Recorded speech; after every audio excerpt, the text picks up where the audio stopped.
Mitch Marner dazzles as the Maple Leafs get a big bounce-back win in Calgary. Welcome into Rink-Wide Toronto, sponsored by Bodog. Free casino games and sports odds. It is time to play at Bodog.net. Rob Wong joined alongside by David Alter. Comes to us from Calgary, where the Maple Leafs get the 2-1 win over the Flames in a tough, defensive-minded, playoff-style type of game for both teams. And Dave, I think really, if you're Sheldon Keefe and the whole Maple Leafs team, you're just really happy with the bounce-back performance after the ugly one the night before in Edmonton.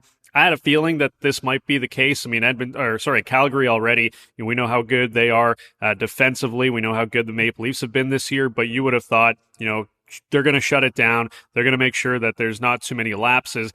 It didn't start great, of course, that the Maple Leafs give up the shorthanded goal in the first period. The second period also, not great, but not bad. The Maple Leafs get that goal from Mitch Marner. But that third period, just a masterclass. And if you're the Leafs, if you're Sheldon Keefe, you got to be incredibly proud of how you finished that one off. Yeah, the third period, it really did look like they found their chemistry, because for about 5 periods, it looked like the Leafs just didn't know what they were with all these new bodies coming in. Like, you're looking at expected goals, you're looking at the possession, you're looking at a lot of those different things. And then it doesn't really get started off pretty great when Erik Gustafsson's first ever shift is on PP2, which he can't practice on. The puck goes to him, he whiffs on it, can't keep it in, and it leads to a shorthanded goal. And you're just kind of like, oh my goodness, this is a really tough way to make your team debut. And so they lock it down. I thought Joseph Woll was great in this game, particularly in that third period when it looked like Calgary is trying to get some sort of equalizer there, and he's there to make the save. Justin Ahl, I thought, had a bit of a bounce back game as well, when there was a lot of debate about if he should be in the lineup or not, with the 11-7 that the Leafs had to go to for the first time this season with Luke Schenn coming in. But yeah, all in all, it really looked like they finally found their groove of what they are. And this is to be expected. It may not look pretty in the regular season with a bunch of these new guys, but what have we said all season long? The regular season at this point doesn't matter. They're in the playoffs. They know who they're playing. Let them kind of figure it out against these top teams. Look like by the third period, they kind of figured out what they're supposed to be. Yeah, and I think, we've seen it now with a couple of games here with Jake McCabe and Sam Lafferty. Luke Schenn, we all know what he's about, of course, and Erik Gustafsson making his Leafs debut tonight. I think everybody really played to their role and played to their strengths, and, we saw that all come together in the third period. It took a while to get going, as we said, but, the guy that stood out for me in this one, a few did, but specifically Mitch Marner, and just an incredible goal that he scores to make it a 1-1 game. Had a couple of other opportunities to score again, and almost a third time on Jacob Markstrom, but he hits the post one time, and Markstrom makes a great save on him. That goal would have made it 3-1 in the third period. But this is a guy that maybe the night before wasn't at his best. A turnover on the on the penalty kill leading to a power play goal.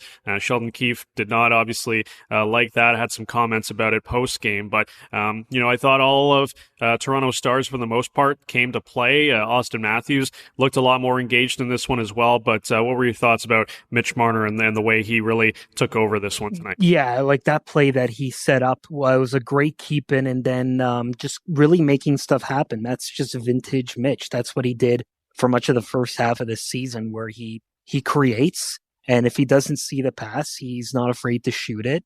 And it was just a dazzling play to kind of get it. And they needed it at that time. The ice was heavily tilted in Calgary's favor. It was not looking good. You need your stars to really make plays when things like that are going. And I thought Austin Matthews had a pretty big bounce back game. He was at least putting the puck at the net.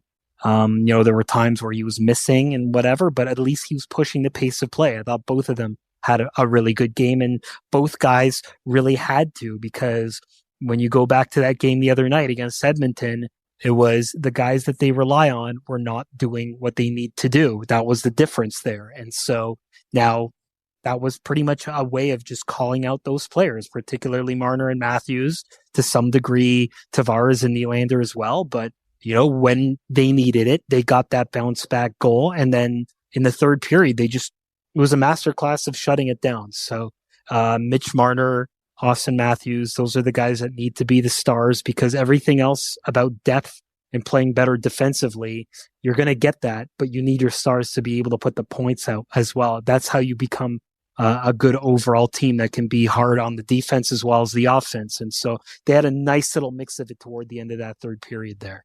And I know it's just one game, and even if you go back to last year's series against Tampa Bay, in those 7 games, Mitch Marner had, 8 points. I think he definitely showed that he can take his game to another level, but, there have been question marks in the past. Does a guy of his size and stature, can he find the same type of, time and space come playoff times when, you're playing against heavier teams, whether it's a Tampa Bay or a Boston, and, Calgary is a pretty heavy team, and they play a really strong defensive structure, and I thought it was really good to see that, he was able to find a lot of time and space in this one and play a lot like the Mitch Marner that we all know and love. But shifting over to his line mate, Austin Matthews, like you mentioned, a big bounce back performance by him. 11 shot attempts, 8 shots on goal. Did not score, unfortunately, for him in this one. But, just looked noticeable again. I know everybody keeps talking about the lack of goal scoring of late, aside from those 2 goals in Seattle. But as I said yesterday, I'm not terribly worried about Austin Matthews. I know that the goal scoring rates are down this year, and I was doing just a little bit of digging at 5-on-5 and on the power play. Some of the metrics would say that his shots, shot attempts have gone down, but his shooting percentage has also gone down, and that, of course, will lead to the lack of goals. But he's still getting a ton of chances, Dave, and it just feels like a matter of time that he's going to get to a spot where he's comfortable. But what did you think of Matthews tonight, and what do you think about him moving forward here? Is he, let's remember, he's still working his way back too from that knee injury. Maybe he's not, fully back, but I thought tonight was a good sign. Yeah, I think pushing the pace of play, doing all those things where you at least look noticeable and you're making the effort. That's number one at this point. And so all the other things he's working on, I'm not so much concerned about it, because I think whatever services Austin Matthews to be the better all-around player so that he can deliver and explode in the playoffs is probably the best thing for him right now. And so if other guys are contributing offensively and he's becoming better in terms of, both sides of the puck and doing some of those things where he could be dominant, but, the puck isn't just falling sometimes, it's fine. It's fine. They really don't need him to be the top scorer this year. At this point, there's no point for him to even try and play catch up and feel like he needs to prove anything to anybody in that regard. If the puck falls and he starts going on a run, that's great. But as long as he's giving out an effort and he's sound defensively, I think that's the most important thing right now. And so he can just get healthy, be able to just be perfect on the puck, win those battles, and just, develop the identity of the playoff hockey that he wants to play so that he can dominate at that level. I think that's really what everything is about right now. Yeah, and I think it says a lot about him and the maturity of his growth. And, it's not fair to compare the two guys, of course. We saw it the night before. Connor McDavid is just on another level. But, even McDavid and Draisaitl, there have been question marks about their commitment to the defensive side of the game. We know how strong they are offensively, but in the times where,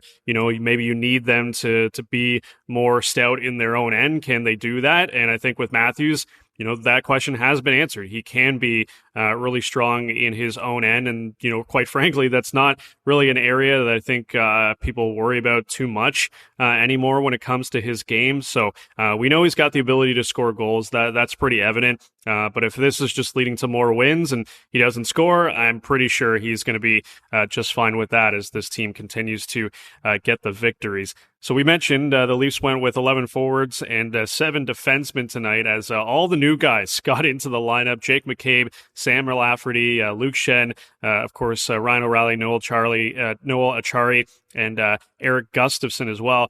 It was so hard to really get a read on, Schenn and Gustafsson specifically because of the constant rotation and the different partners, and they ultimately didn't, play a whole ton in this one as Luke Schenn got just 10 minutes and Eric Gustafsson got just under 10 minutes at 9:52. But I thought it was pretty impressive for, 2 guys to get thrown into a 7 defenseman rotation. Yeah. The Leafs defense looked pretty good in this. We'll get to Jake McCabe and TJ Brody momentarily here, but considering Gustafsson and Schenn were playing their first games with this new team, aside from that miscue that really wasn't Gustafsson's fault on the puck getting past him, I thought it was a pretty strong game by all 7 of the defensemen. Yeah, and you know what? Luke Schenn really impressed me just because he showed some sort of identity that I feel like the Leafs were missing.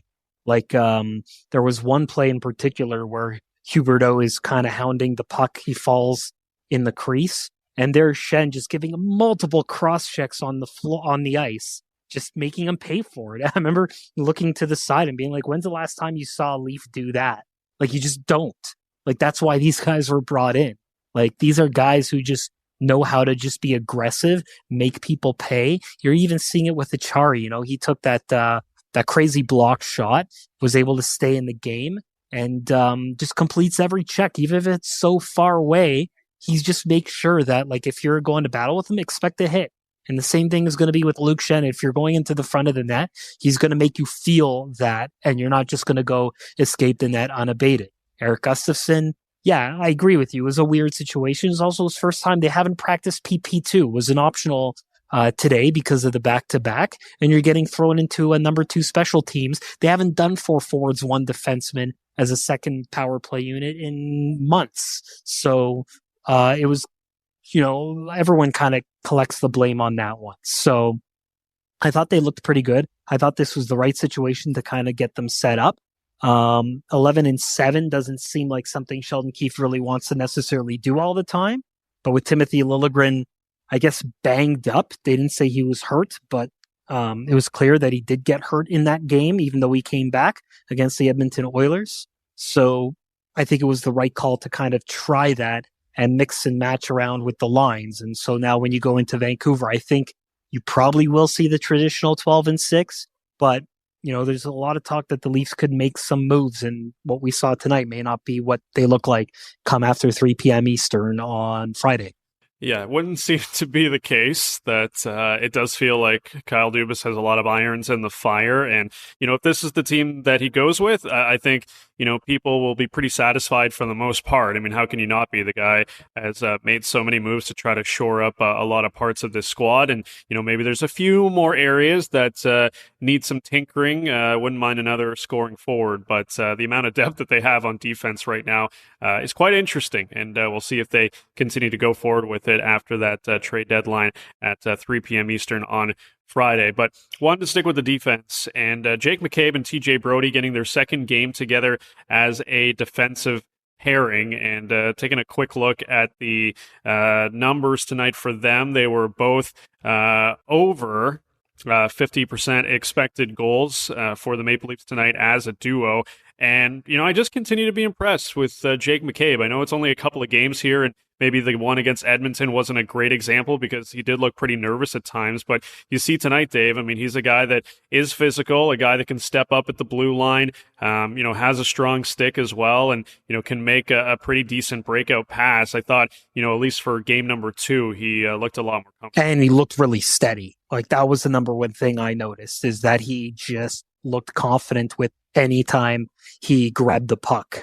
And I think that helps when you have TJ Brody in there. It seemed like in the second half of the last game, they were kind of establishing this chemistry.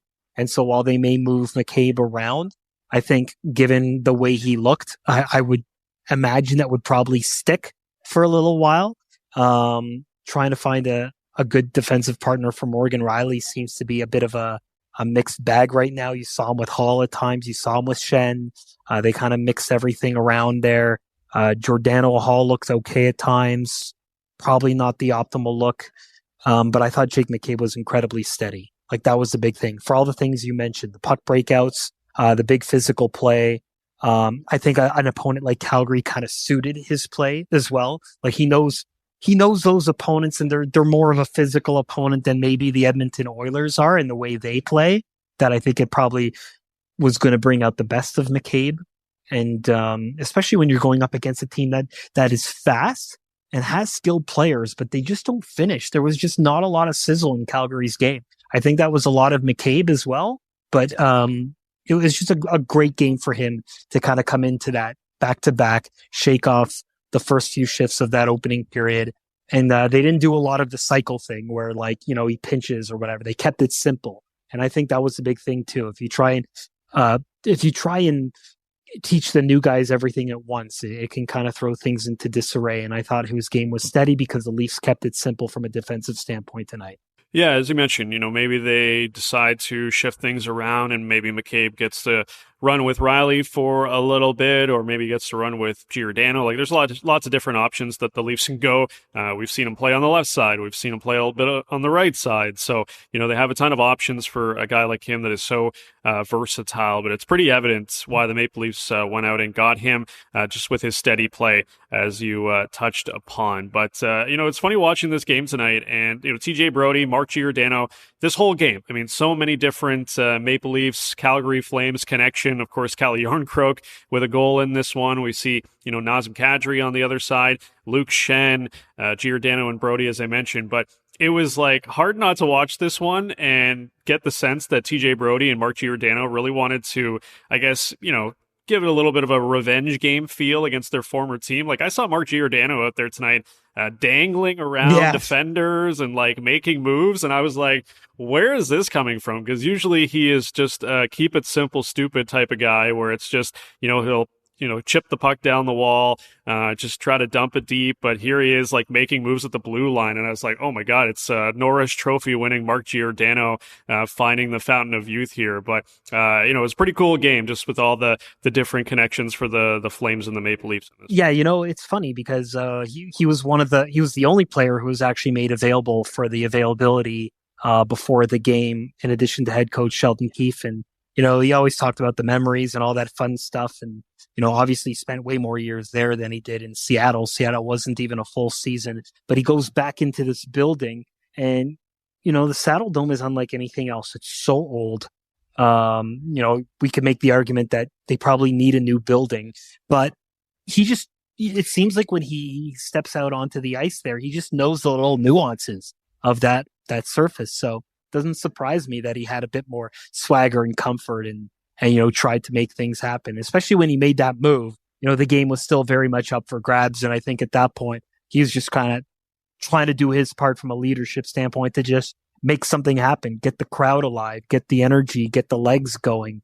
And so it didn't surprise me at all that he made a nice little nifty move like that and was able to kind of exert his will in a Giordano way that he could in that building. There was so many Leaf fans and Flames fans there that anytime he made a move like that, fans from both sides cheered. So that's just a veteran guy feeling it, certainly getting it in there. TJ Brodie, I mean, as much as he performed well, he just doesn't seem to necessarily like feel like he has to put on any sort of thing for anybody. I think that's what the Leafs like about him.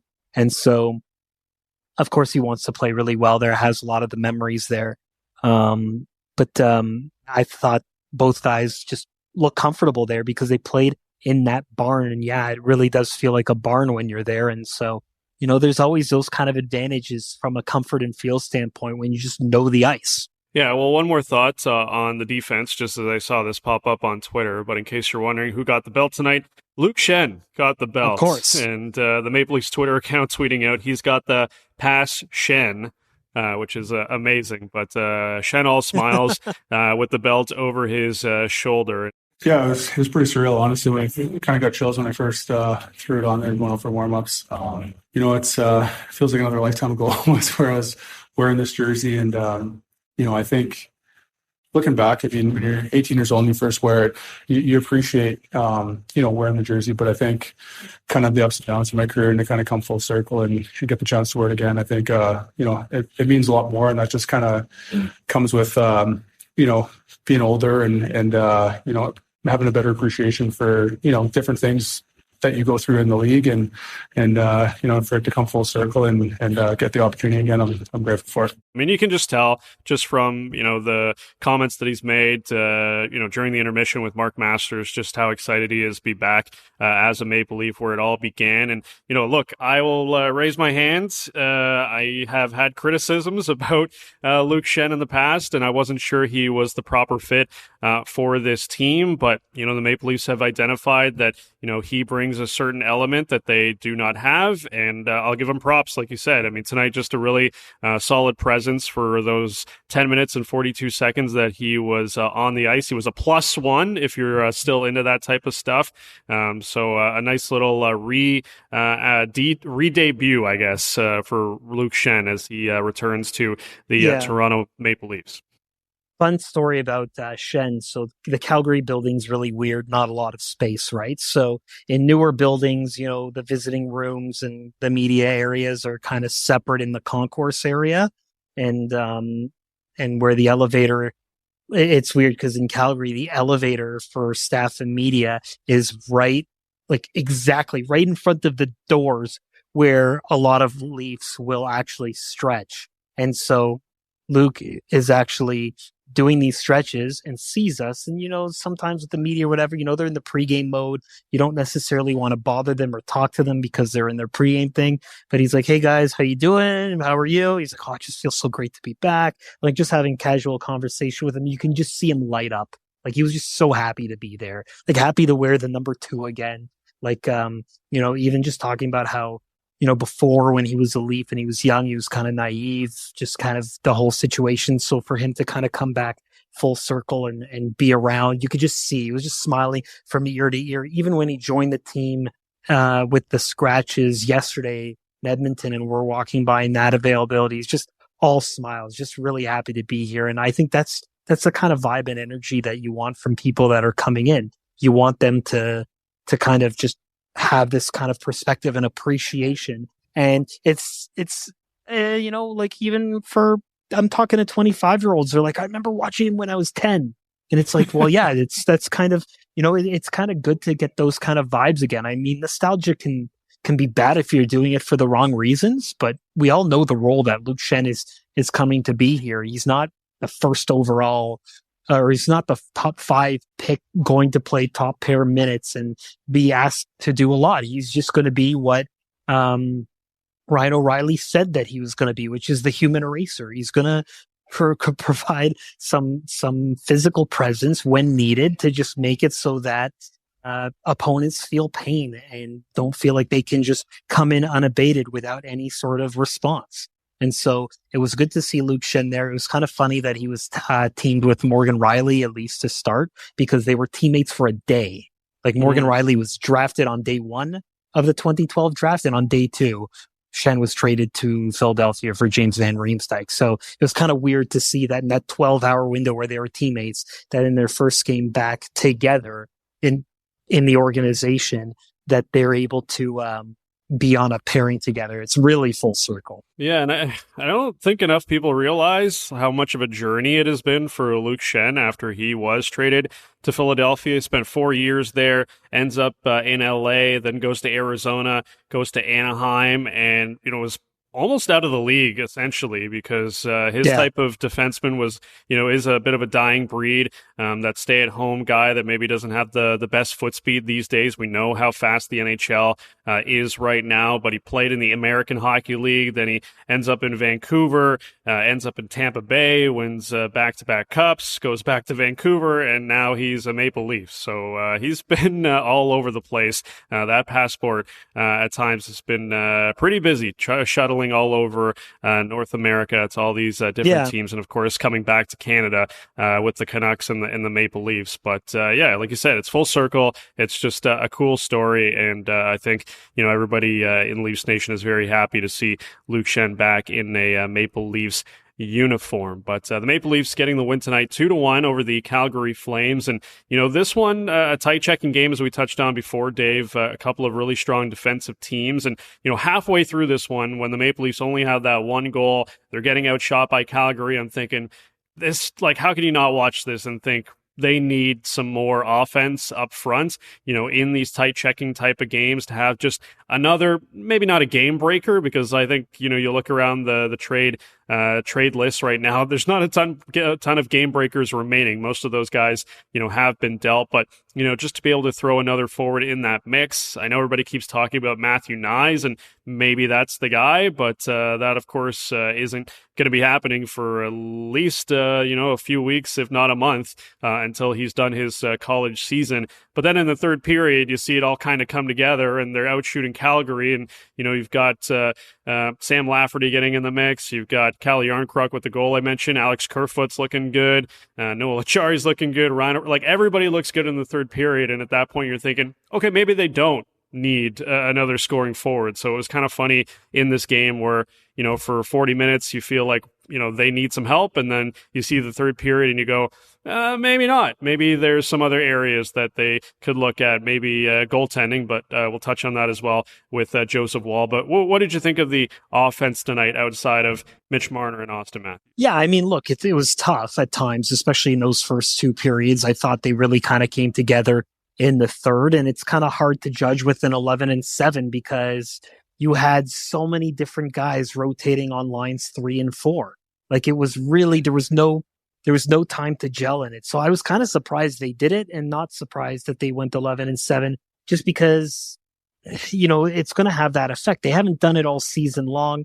You had Lafferty double shifting the first time, then they moved someone else from the top. Yarncroc does it a couple times. And, apart from the first line, they were just kind of putting lines 2 through 4 in a blender. So I think they really had to figure out exactly what they were going to do going on. So, I don't know. I think it will be better when they have a proper 12-6 mix. But I also think that these are the type of games they need to win. This was a game when they're kind of getting outshot that they need their goalie to help step up, which Joseph Woll did. And they also need their physical guys to just make it tough. And so even though Calgary was pushing the possession, it never really felt like they were much of a risk in this game. And these are the type of playoff games where teams steal games. And I thought that bodes well for the Toronto Maple Leafs to have these type of games that they can look at to kind of win. Yeah, maybe they may need some more offense, but I don't think they do. I think they're fine where they are right now. Even if you got another top 6 winger, where's the room going to come from? I just don't see it. So, yeah, maybe Nice can be an upgrade there, but other than that, I don't know. Yeah, we shall see with the trade deadline right around the corner. Coming up, we will get to the Bodog line of the day. And, of course, every game that's on the road for Alter, we will do some media meal musings for Calgary. We didn't get a chance to do Seattle, of course, on Sunday, so maybe we have to add that in for today. But that's all coming up next here on Rink Wide Toronto, sponsored by Bodog. Free casino games and sports odds. It is time to play at bodog.net. You're listening to Rink Wide Toronto. Pre-game, post-game, every game.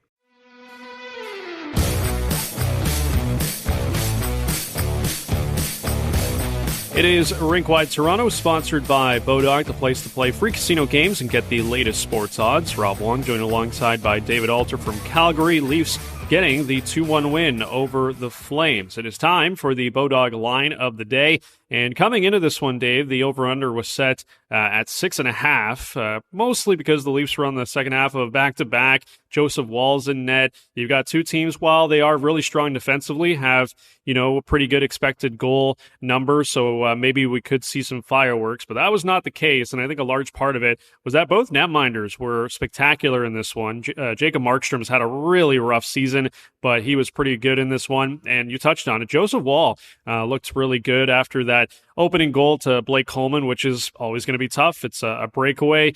Coleman is a guy that can put the puck in the back of the net, but after that was really steady the rest of the way. And, there's a lot of question marks right now about this goaltending situation. Matt Murray's status still, I guess, up in the air. I know on the TV broadcast, they mentioned, maybe he could come back and play as early as Saturday in Vancouver, but that's still not confirmed at this point, as far as I know. But what did you make of Joseph Woll, and how do you think he kind of fits in this mix here moving forward if Matt Murray is still going to be on the shelf? Well, if they don't improve their goaltending and Matt Murray's on the shelf, then Joseph Woll's the number 2, right? And then you have to kind of look at yourself as an organization between now and 3 p.m. and decide, is that how you want to go with this? Or do you know that Matt Murray is going to be able to come back and be an option for you in the playoffs? Everything looks like it's not looking like that. And the worst part about this is I I was surprised. I thought this would be the game Murray comes back in. At least if you know he gets hurt or something, you can put him right back on LTI and use that money between now and 3 p.m. But the fact that now the trade deadline is going to pass and you're going to have to wait for that, and then you're going to have to activate it, it's not great from a cap standpoint. So a lot can happen between now and then. But Joseph Woll was good in this game, but I don't know if you want to necessarily go with Joseph Woll as your number 3 or perhaps number 2 if Matt Murray's not ready and Ilya Samsonov doesn't get the job done. So it's risky. It's very risky. I like how Joseph Woll's played this season, but Joseph Woll can be pretty injury prone as well. He's a bigger guy, went through a couple of injuries. No one's bulletproof, obviously, but this is kind of why I was kind of like, James Reimer from San Jose kind of makes a little bit of sense as a number 3 option, just in case. And it's not a big cap hit. You could probably get it retained for even half, and you can squeeze that in. But I digress. I thought Joseph Woll was good. If he plays like that, Leafs have a chance, but I don't know if you necessarily want to go to him as your backup if Samsonov, who's not proven himself in the playoffs just yet, can't go in and Murray is hurt. So, Murray's the guy you want to go to if Samsonov slips and Murray's healthy and can go on a run for you. But I just don't know. Everything that Murray's gone through this year has just been so bonkers that I just don't know how you can feel confident in that situation. Yeah, and look, I'm not saying that you're wrong. I think, there definitely are question marks about this goaltending, and health-wise, I think is a big factor into it when you've got 3 guys who historically have had, some injury woes, even this season with Ilya Samsonov and Matt Murray. But I think this is really the case. Around the whole NHL, a lot of teams, if they lose their starter, they are up, what creek. I just look at the Dallas Stars, for instance. They're battling for top spot in the Central. If they lose Jake Ottinger, Scott Wedgwood, do they feel great about that? Do the Islanders feel great if they lose Ilya Sorokin? Yeah. The Lightning are really in trouble if Andrei Vasilevsky goes down because Brian Elliott don't get hurt. I understand they don't get hurt, but people get hurt, right? So Samsonov gets hurt.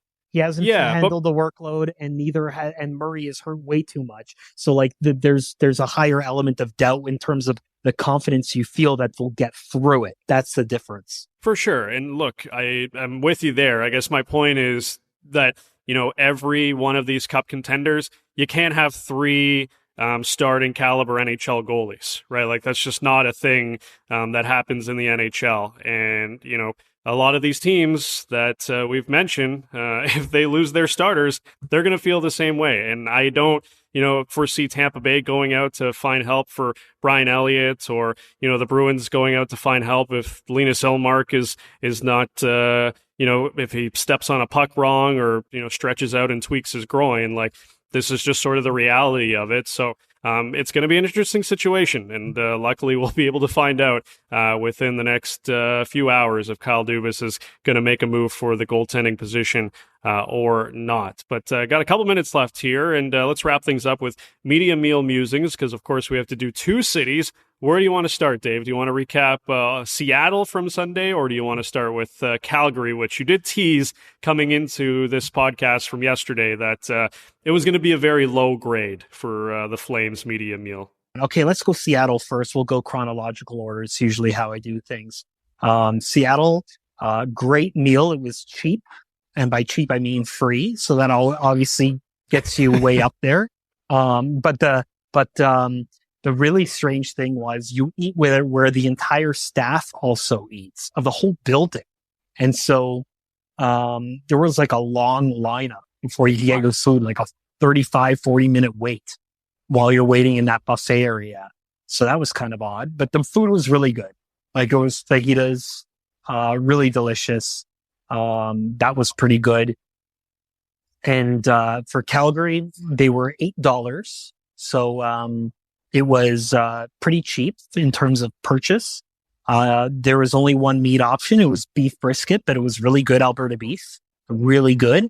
They had various different salad options, and I was really pleased with the variety that was there. So I would give Calgary, I thought it was going to be bad because the media room and everything like that. And I know it teased it pretty bad, but I'll give it a B. Wow. I'm going to give that a B tonight. So Calgary gets a B, and they've moved up.